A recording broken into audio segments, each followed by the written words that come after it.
Good afternoon. Update ko kayo guys. Nalinisan nga guys. Sa ninis ko dati. Nakataniman ko ng gulay. Tabi ng pubo guys. Ito na yan guys. Oh. Yung dati makapal ang damo. Pero ngayon linis na. Yung kalati lang ninisan ko. Meron ako ditong tanim na punol na sitaw to. Siguro mga isang niya balik ko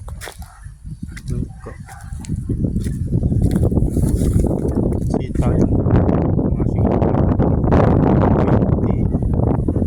20 na butas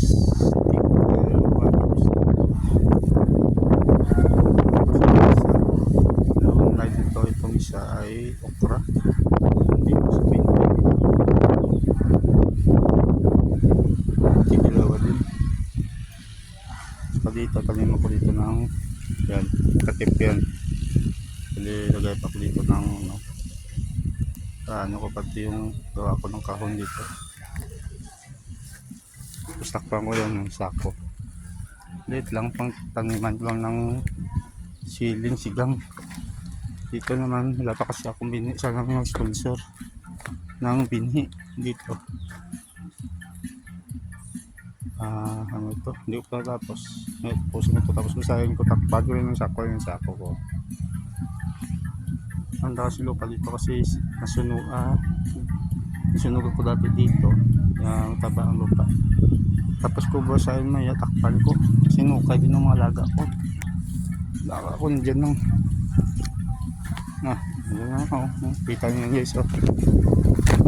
Yun. Napupo na. Sana meron na napunta nung dito na pakunti-kunti. Tapong upo. Marami na ako na-harvest dito. Meron ko din sa loob. Dito lang yung puno. Hindi na kasi umulan kaya parang tuyo. Biglang natuyo yung lupa. Maya dilig ko. Yung puno ng upo. Marami na nakuha dito. Ito yung tapusin ng guys ko kasi yung paano naman guys silip lang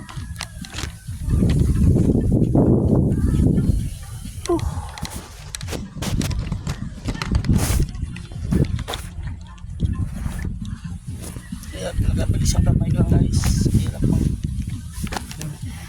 pero ilang paano naman yung nakamove on ako kahit sa kamay sikat din na lang siguro.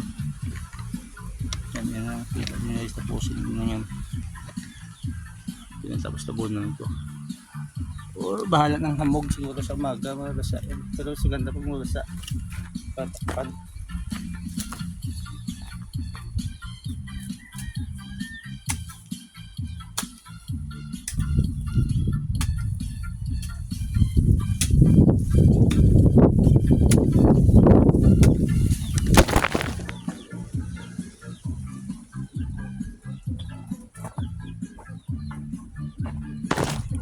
Buti na lang lupa yung sakan, hindi matigas. Pagsak naman